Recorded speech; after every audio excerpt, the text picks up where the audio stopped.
2022 카타르 월드컵 개막이 이제 3일 앞으로 다가왔습니다. 참가국 32개국들이 평가전을 치르면서 전력 준비에 박차를 가하고 있는데요. 어젯밤이죠. 대한민국의 첫 승 상대로 꼽히는 가나도 아랍에미레이트 두바이에서 마지막 평가전을 치르며 최종 점검을 했습니다. 가나의 평가전을 오늘 한준TV를 통해서 면밀히 분석을 해보도록 하겠습니다. 저는 한준TV의 김성진 기자입니다. 그리고 옆에는 골닷컴 박문수입니다. 네, 오늘은 한준 기자 없이 저희 둘이서 한번 이야기를 해보겠습니다. 가나가 전력이 굉장히 약하다는 평가가 있었는데 예상치 못하게 스위스를 상대로 2대0의 완승을 거뒀습니다. 가나가 이번에 참가한 그 월드컵 참가국 중에서 피파 랭킹도 그쵸. 가장 낮은 60위권에 굉장히 머물고 있고, 뭐 사우디아라비아 이런 팀보다 낮다고 보시면 됩니다. 반면에 스위스는 10위권에 있는 굉장한 이제 유럽의 강팀이고, 또 최근에 뭐 스페인 같이 강팀을 상대로 또 승리한 이탈리아도 탈락시켰죠. 네, 그럼 굉장히 좋은 전력을 갖고 있고, 최근 요 몇 년 사이에 보면은 스위스의 그 전력이 굉장히 강점이었는데 모두의 예상을 뒤엎는 결과였습니다. 가나가 후반전에 살리수, 세메뉴 두 선수의 연속골이 나오면서 2대0 승리를 거두고 월드컵 본선을 대비한 마지막 평가전을 기분 좋게 마무리했습니다. 먼저 그 세부 기록을 살펴보면은 그 점유율 빼고는 그쵸. 네, 가나의 네, 그 맞습니다. 모든 이제 스탯이 더 스위스보다 앞섰다고 볼 수 있는데요. 슈팅수부터가 차이가 나네요. 네. 찬스 같은 경우도 그렇고.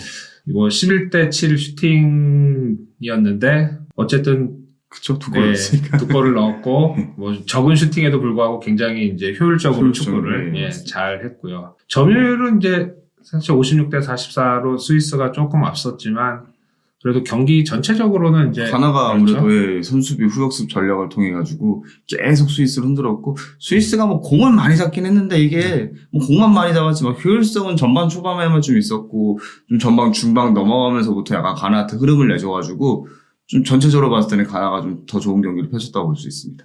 먼저 그러면 가나가 스위스전에서 어떻게 선발을 나왔는지 이제 한번 보겠는데요. 그 예상했던 모두가 이제 좀 기대했던 토마스 파티 선수가 좀 빠졌어요. 파티 선수가 좀 처음에 부상인가 싶었더니만 그런 이슈도 없었는데도 이번에는 파티 선수가 빠졌더라고요. 그래서 보니까 뭐 오우수 선수 그렇고 사메드도 그렇고, 제가 봤을 땐 가나 감독 자체가 이제 또 월드컵에 나서니까 파티라는 뭐 핵심 플레이어를 제외하고 플랜 B 같은 걸 한번 좀 실험해보기 위해서 새롭게 중원을 배치한 것 같고요. 눈에 띄는 부분이 골키퍼인데 지금 가나가 골키퍼가 첫 번째 골키퍼, 두 번째 골키퍼 다 그렇죠.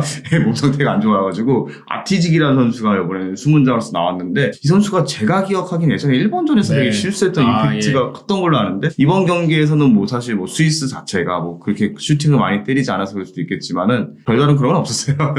네, 이번에 사실 가나의 전력으로 보면은 골키퍼가 3번 골키퍼잖아요. 사실상 3번 골키퍼죠. 주전 골키퍼였던 두 선수가 부상으로 빠지면서 기대하지 않았던 3번 골키퍼가 이번에 뭐 등번호 1번을 달고 이제 월드컵에 나가는 이제 상황이 벌어졌는데, 스위스라는 강팀을 상대로 또 어쨌든 무실점 경기를 마쳤고, 기성용의 전동력이죠. 기성용 선수의 전동력, 그 아이유 형제가 이번에 또 선발에 나왔습니다. 조던 아이유, 안드레 아이유고, 이 두 선수가 그 옛날 가나 레전드 아베드 펠레의 아들로도 유명하잖아요. 또. 그리고 이제 사실 이제 국내 언론에서 굉장히 이제 관심을 갖고 있는 가나의 귀하 선수들, 이나키, 램프티, 공수의 이제 핵심적인 선수들도 이제 당연히 선발로 나와서 이제 한국전을 비롯한 우루과이, 포르투갈전을 대비한 이제 조직력 맞추기. 사실 가나가 이제 또 뭐 중원의 변화도 있었지만 이 귀하 선수들하고 같이 뛰어보는 횟수도 적었죠. 맞습니다. 그렇기 때문에 이제 전체적으로 좀 실험에 가까운 이제 경기를 했는데 결과는 이제 굉장히 좋은 결과가 나왔습니다. 사실 여기는 언급되지 않은데 스위스는 베스트 11이 다 나왔다고 볼 수 있고, 스위스 같은 경우도 이번에는 원래는 포백을 쓰다 이번에 3-5-2 전술로 좀 시변을 하긴 했는데, 스위스 같은 경우는 기존 선수들로 실험을 했고, 가나 같은 경우는 기존에 잘 나오지 않았던 선수를 위주로 실험을 해가지고, 어떻게 보면 스위스가 이기는 게 좀 흔히 말하는 정배라고 하는데, 이거는 역배가 돼버렸죠, 이번 경기는. 이거는 그냥 제가 뭐 공중볼 얘기한 건데, 뭐 바로 한번 볼게요.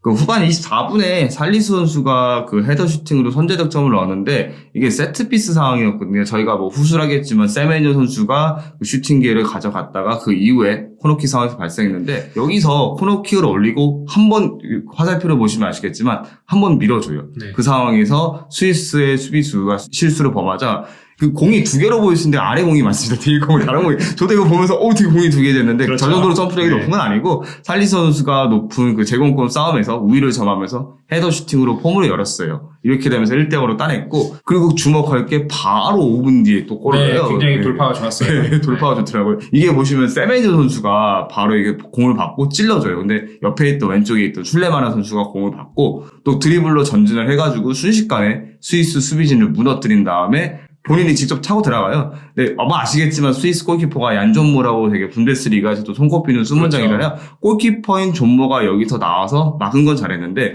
그 뒤에서 바로 세메뇨가 공을 잡은 다음에 그래서 슈팅으로 연결하면서 2대0을 바로 만들어버려요. 저는 이거는 뭐 술레마나 돌파도 좋고 뭐 존모 골키퍼도 어쨌든 선방을 했는데 세메뇨 선수가 되게 세컨볼 상황에서 되게 여러모로 되게 유용한 움직임 많이 보여주더라고요. 이 장면 이외에도 저희가 후술하겠지만 이 선수가 후반 교체 투입된데 저는 개인적으로 이나키 선수보다 더 무서웠다는 느낌을 되게 많이 받았거든요.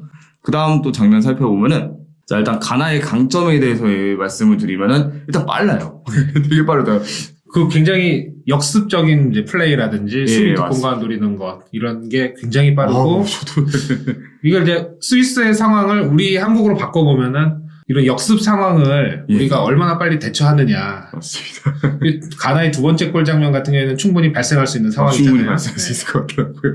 이거는 뭐 선제 득점 바로 직전 상황인데 보시면 아시겠지만 순식간에 그 스위스 수비진의 라인을 다 뚫어버리더라고요. 그 다음에 선수가 전진했고 그 다음 장면은 또 세트피스인데 저희가 뭐 사실은 뭐 벤투어가 세트피스에서 그 수비에서 강점을 보이지는 않는다고 생각하는 저는 같은 경우는요. 물론 김민재라는 월드클래스 수비수가 있어도 이 장면도 마찬가지 보시면 올린 다음에 전체적인 제공권에서 되게 우위를 점하는 모습을 많이 보여줬고요. 그 다음에 이 장면 같은 경우도 마찬가지예요. 코피카일의 공을 받은 다음에 세멘저 선수가 흔히 말하는 뭐 등지고 딱타마 이렇게 하잖아요. 이런 식으로 공간에 활로를 열어주는 모습이 있었고 그 다음 장면에서도 뭐 세메뇨 선수가 가져가서 슈팅을 때렸고 어쨌든 이게 코너킥으로 연결돼서 선제 득점을 이어졌고요. 뭐 그 다음 장면 또 살펴보면은 또 세트피스에 대한 얘기를 빼놓을 수가 없는데 전반 31분 코너킥 상황에서 이 바바 선수 같은 경우는 풀백이어 사실은 뭐 제공권에서 그렇게 능하다는 생각은 들지 않았음에도 불구하고 어쨌든 따내는 거 보니까 이 팀이 제가 봤을 때는 아무래도 좀 상대적으로 열세다 보니까 세트피스하고 역습 이 두 가지가 좀 준비가 생각보다 잘 됐다는 느낌 받더라고요. 그 다음 장면도 세트피스니까 뭐 저희가 이건 가볍게 넘어가는 걸로 하겠습니다. 이것도 어쨌든 살리수 선수가 기회를 만들더라고요. 그런 거 보면은 가나가 말씀하신 대로 세트피스에 대한 공격 전술을 다양하게 준비한 것 같고 실제 선제골도 이제 그런 살리수 선수의 마무리까지 과정이 세트피스를 이용했기 때문에 벤투 입장에서는 이번에 가나 대 스위스전의 경기는 가나를 준비할 수 있는 이제 좋은 답을 찾지 않았을까 저는 이제 그렇게 생각이 들거든요. 뭐 어쨌든 그 다음 장면도 역습 상황이긴 한데 이건 후반 막판인데도 어쨌든 가나가 두 골 넣고 스위스가 또 만회 득점을 넣기 위해서 좀 공격에 좀 치중한 사이에 금세 또 역습으로 또 공간을 가져가는 모습이 나왔는데 술레마나 선수가 이게 후반전에 나온 걸로 아는데 되게 위협적으로 역습 상황에서 상대를 많이 흔들더라고요. 그래서 저는 개인적으로 이 선수도 벤투어 체제에선 벤투어가 봤을 때는 많이 경계해야 되지 않을까 생각이 들더라고요. 움직임 자체 보시면 아시겠지만은 상대 수비가 있는데도 불구하고 다 뚫고 들어가요. 되게 인상적이었고 이 상황에서도 슈팅을 때렸는데 이 선수가 근데 그래도 신은 공평한 게 돌파력은 좋은데 결정력은 안 좋더라고요. 존모 골키퍼한테 또 막혔는데 우리 김민재, 김영건 선수가 분명히 저런 상황에서 막아야 될 텐데 이런 상대의 이런 장단점을 면밀하게 좀 살펴보고 대비를 하는 게 굉장히 좋을 것 같다는 장면일 수도 있겠네요. 근데 여기까지도 그런데 그 다음에 술레마나 선수가 득점에 실패하죠. 또 세컨볼을 또 따가더라고요. 그래서 개인적으로는 저는 뭐 이너키 아까도 말했지만 이너키도 분명 무서운 선수긴 한데 이 교체 투입된 세메뉴 선수가 어떻게 보면 후반 조커로서 벤투어로 충분히 흔들 수 있지 않을까라는 생각이 들더라고요. 근데 계속 장점만 얘기했잖아요. 이 팀 약점도 있더라고요. 근데 약점 어떤 게 있을까요? 일단 허술하더라고요. 측면뒤가 이게 모르겠어요. 이거는 제 편견일 수도 있는데 아프리카 팀 같은 경우는 리듬을 타면 이게 쭉 올라가는데 또 한 번 꺾이면 쑥 그 무너지는 게 좀 있잖아요. 그래서 이제 보면은 과거에서부터 살펴보면은 우리가 아프리카 팀을 상대로 선제골을 넣고 우세하게 경기를 풀어가면은 그 경기를 쉽게 가져갈 수 있지만 반대로 우리가 먼저 실점을 하게 되면은 그 경기를 굉장히 어렵게 가는 그게 아프리카 팀의 그 리듬이 흥이 넘치는 그런 예. 스타일인데 이번에도 어떻게 보면 스위스가 초반에 이런 상황들을 살렸다면은 예. 정반대 그렇죠. 결과가 나올 수도 있다. 뭐 이렇게 볼 수가 있죠. 예, 스위스가 전반 초반에는 거의 되게 많이 흔들어서 저도 가나 약하구나 딱 생각했는데 이 장면만 보시면 아시겠지만 뭐 수비진이 순식간에 무너지고 센터백이 아마 그 살리스 선수가 아마티 선수가 나왔는데 두 선수 다 프리미어리그 좋아하는 분들이라면 들어본 적 있는 되게 이름 있는 수비수인 건 맞는데 아직 그 조합이 많이 발동되지 않았기 때문에 호흡적인 문제가 좀 있더라고요. 그 다음 장면도 마찬가지로 수비진이 흔들리니까 순식간에 스위스한테 공격을 많이 내줬고요. 뭐 그 다음 장면도 계속 마찬가지예요. 보시면은 다 전반 초반에 나온 장면들인데 이 선수들이 스위스가 초반에 좀 기선을 제압하는 식으로 경기를 리드하니까 되게 많이 흔들리는 장면이 보였어요. 이 장면도 마찬가지고 뭐 다 비슷한 장면들이 계속 반복되고 있는데 이거 같은 경우도 뭐 그나마 좀 나중에 좀 흐름을 잡은 다음에 후반 초반에 또 마찬가지로 스위스가 또 공격이 전진하니까 가나가 순식간에 또 수비진이 흔들리면서 우왕좌왕하고 저기 보시면 아시겠지만 오른쪽 풀백 같은 경우는 거의 자리가 없어요. 선수가 없어요. 그러니까요. 저 상황에서 만약에 왼쪽으로 스위스가 네. 길게 넘겼고 왼쪽에 있는 그쵸. 선수가 올라왔다면은 가나가 굉장한 위기를 맞을 수 있는 맞을 수 상황이었죠. 있었죠. 이땐 또 0대 0이었으니까요. 근데 실제로도 공간을 가져갔었는데 여기서 스위스도 왼쪽에 측면이 없으니까 좀 중앙으로 돌파해서 슈팅을 가져가긴 했는데 뭐 여기서 슈팅을 때린 게 좀 실패하면서 사실상 스위스는 그 다음부터는 별다른 기회를 잡지 못했고 앞서 말했던 가나가 서서히 리듬을 타기 시작하면서 후반 중반부터 해가지고 2골 넣었죠. 그 다음부터는 거의 기선을 제압하는 식으로 경기가 운영됐다고 볼 수 있을 것 같아요. 그리고 또 뭐 제가 앞서 말했지만 그 수비적인 면에서 가나가 물론 지표상 봤을 때는 스위스가 좋더라고요. 저는 수비적으로 약간 좀 불안한 감이 없지 않아 싶었는데 태클 성공만 해도 80% 예. 12번의 성공 굉장히 수비를 강하게 했다고 볼 수가 있거든요. 예, 철저하게 선수비 후역습 전략인 것 같아요. 제가 봤을 때는 뭐 앞서 말했듯이 그 전반 초반이라든가 후반 초반 되면 이 팀이 흔들리는 그게 좀 있으니까 그때 그냥 참으로 확 견져주면 되게 좋지 않을까 생각이 들었고요.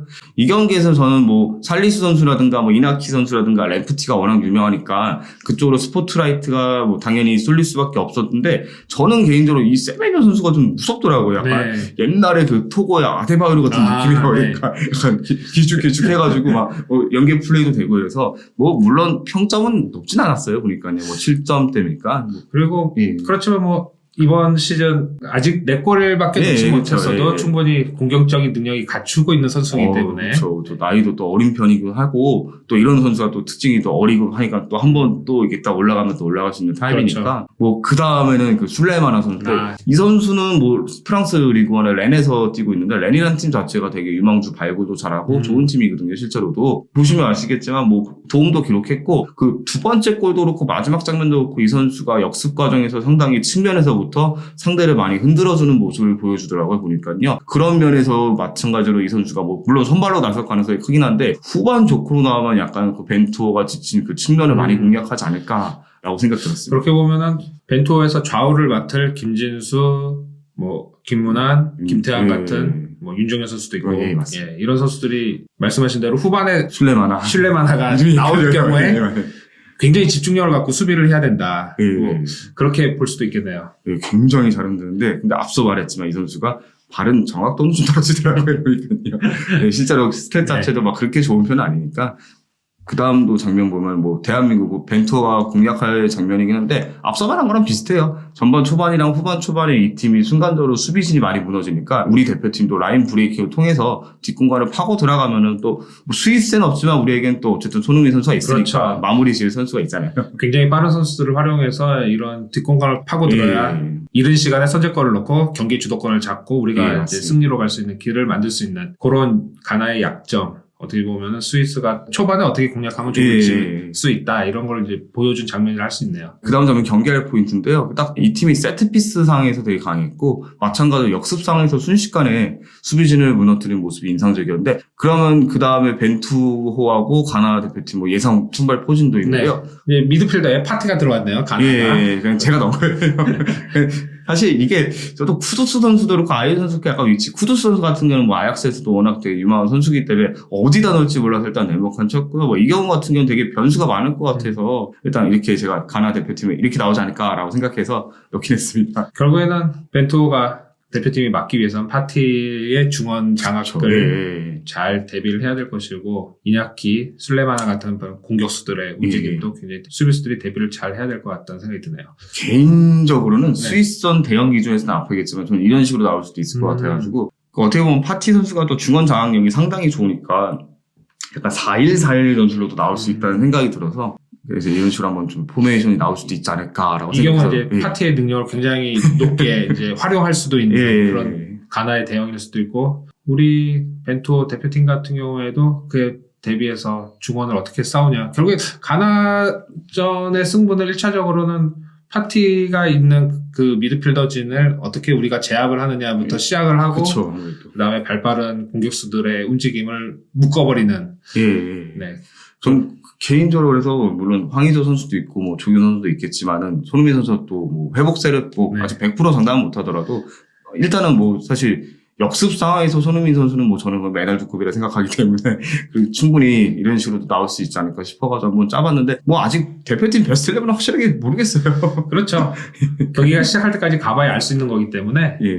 또 우루과이전을 또 우리가 먼저 치른 다음에 네, 가나전을 가나전이니까. 하잖아요. 예, 그래서 선수 구성이나 이런 면 물론 이제 가나도 포르투갈전을 먼저 치른 다음에 우리가 한국을 만나기 때문에 실질적으로는 구성이 지금 이 예상과는 좀 많이 다 바뀔 수 있는 그런 상황이기도 하죠. 그렇다면 가나의 월드컵 일정을 한번 살펴보도록 하겠습니다. 가나가 11월 24일 현지 시간 11월 24일 저녁 7시에 뭐 우승 후보 중에 하나로도 말할 수도 있는 호날두의 포르투갈과 경기를 1차전을 먼저 치르고 그 경기 결과에 따라서 좋으냐 안 좋으냐 그런 분위기를 아는 채 우리 한국과 28일 오후 4시에 경기를 2차전을 합니다. 한국 시간으로는 10시죠. 네. 그리고 마지막 12월 2일 저녁 6시에 우루과이를 상대로 조별리그 마지막 경기를 통해서 16강 진출 여부를 가리게 되는데 가나의 대진 순서도 좋다고 해야 될까요? 안 좋다고 해야 될까요? 포르투갈한테 저는 뭐 아무리 뭐 스위스한테 이겼다 하더라도 포르투갈 같은 팀은 또 마무리 지어줄 선수들이 많으니까 네. 아마 가나 대표팀이 이기진 못할 것 같다는 생각이 들어가지고 개인적으로 2차전에 사활을 걸긴 한데 뭐 결국은 우리나라도 마찬가지고 가나도 그렇고 모든 팀이 다 그러겠지만 2차전에 결국 갈릴 거라 생각해가지고요. 네. 우루과이도 어쨌든 그렇죠. 조 1위를 노리는 입장에서 뭐 포르투갈과 상대하게 되고 뭐 대표팀과의 맞대결 결과에 따라 또 달라질 수 있으니까 결국 2차전에서 모든 팀이 다 승부를 볼 수 있지 않을까라고 조심스럽게 생각하고 있습니다. 알겠습니다. 이제 카타르 월드컵이 며칠 3일 남았는데 3일 남았는데 저만 그런지 몰라도 월드컵 한다는 느낌이 나와가지고 이게 아무래도 한국의 경기가 가장 늦게 시작하기 때문에 그렇죠. 아직 체감상 오지는 않고 있습니다. 그렇지만 한준TV는 매일매일 월드컵과 관련된 최신 소식 그리고 대한민국이 속한 H조의 소식을 면밀하게 세세하게 분석해서 전해드리도록 하겠습니다.